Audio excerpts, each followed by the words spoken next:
In today's video, I am going to teach you how to add a trial in Stripe. If you offer subscriptions, giving customers a chance to try before they pay can reduce friction and boost conversions. Stripe makes this simple, and we'll walk through it together from start to finish. First, log into your Stripe dashboard. For safety while you learn, it's a good idea to switch to test mode so no real charges occur. Also, make sure your user role has permission to create subscriptions. Next, navigate to the top bar and open Billing. From there, select Subscriptions. This is your central place to create, manage, and monitor recurring plans and see their status at a glance. In the top right corner, click Create Subscription. This opens the Setup panel. Start by selecting an existing customer, or create a new one if this is their first time. When creating a customer, you only need the basics. Payment details can come later, which is exactly what trials help with. Now choose the product the customer will try.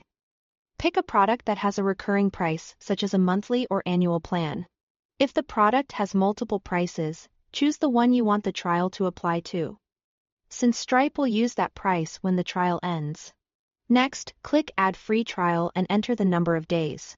This defines how long the customer can use the service before the first invoice attempts to charge them.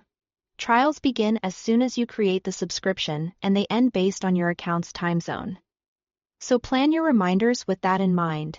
Before finalizing, set what should happen if no payment method is added by the end of the trial. You can choose pause to keep the subscription but stop billing and access, or cancel to end it entirely. Pause is helpful if you plan to follow up and resume later. Cancel keeps your list limited to active paying customers. Review the summary carefully, confirm the customer, product, price, and trial length, then click Create Subscription. Stripe will create the subscription in trialing status and show the scheduled trial end date along with the next payment attempt. From here, you can monitor progress and send clear instructions to the customer on how to add a payment method before the trial expires. And that's it, your subscription with a free trial is live. Keep an eye on the trial end date and follow up with timely messages to maximize conversions. Thanks for watching.